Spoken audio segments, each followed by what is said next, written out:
So,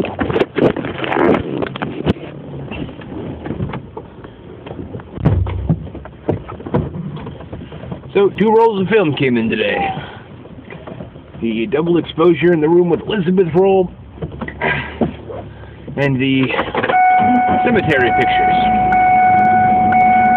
With the interesting thing being, of course, a very wealthy U.S. citizen is predicting that in 2011, that the cemetery pictures came back in slides, which was a surprise. I think a pleasant surprise. I don't have prints, but it's a good thing.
We are peaceful, again and again.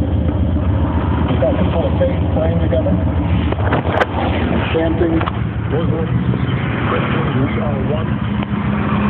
Though we know that the strains between faiths still divide too many in this world. Dumbass is gonna pass me. Remind us that we cannot be defined by our differences. We can be defined by the common humanity that we share. Those that Barack Hussein Obama blatantly lying to the American people, basically saying everything is done by our colors. Don't worry about the Muslim Brotherhood. Everything is fine. Muslim, Christian, secular, atheist, everybody loves Egypt, everybody loves America. My friends, he is trying to sugarcoat a foreign policy disaster. This is Jeff Cooner from the Washington Times, sitting in for Michael Savage on the Savage Nation. Why are so many liberals enthusiastically cheering the arrival into power of a group of radical, medieval Islamist butchers that are not only going to murder Egyptians and send them 1,000 years back into the Stone Age and hang women and hang homosexuals and kill dissidents, but in fact have already said they're going to break their treaty obligations with Israel and eventually launch a war. There's nothing peaceful about the Muslim Brotherhood. They're already telling everybody the 1979 treaty between Egypt and Israel is going to be torn up and thrown into the garbage can. We are going to attack Israel. War is coming. And yes, the liberals are cheering them on. The press is cheering them on. Dirty Harry Reid is cheering them on. Nancy the Piranha Pelosi is cheering them on. Everybody's cheering them on. Why does the left love radical Islam so much? 1-800-449-8255. I want to hear from you. Let's go to Robert. What's this? You're going to do something really stupid. He's going to do something really stupid. Watch. This is going to be awesome. He's going to die. He's totally going to fucking die. It's going to be awesome.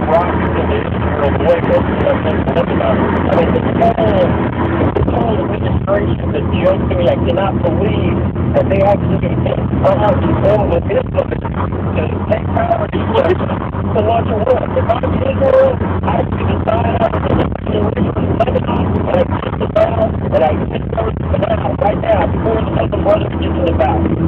Robert, I want to thank you for that call.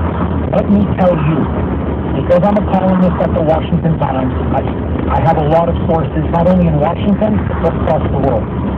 Israeli military and intelligence officials have told me they have been warning the Obama administration for months. The Muslim Brotherhood is powerful.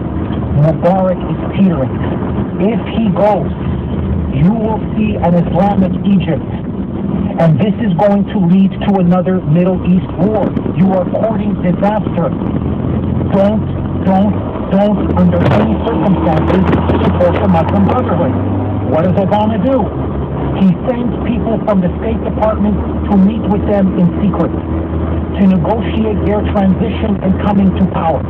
In fact, as I speak to you now, they're already putting together a multi-million-dollar aid package to give to the Muslim Brotherhood. He's already greasing the rate of fire with your taxpayer dollars. So it is clear to me, and now I am speaking to everybody in the country, but especially to the Jews of the United States. You have a traitor in the White House. He doesn't give a damn that Iran must violate you. He doesn't give a damn that the Muslim Brotherhood is coming to power. He is the most anti-Israel president we have ever seen. And now, the radical Islamists all across the Middle East have seen what a paper tiger America is. If they can pull the plug on our ally in Egypt, you don't think they can pull the plug on Israel? You don't think that's the message that's been registered in the Arab street? Hey, if America's strongest Arab ally, Mubarak, if he's not safe, if the Americans will turn on him, you don't think they'll turn on Israel? You don't think the Americans will turn on the Jews? You are now circa 1938. The winds of fascism, the winds of anti-Semitism, the winds of genocide are blowing all around you.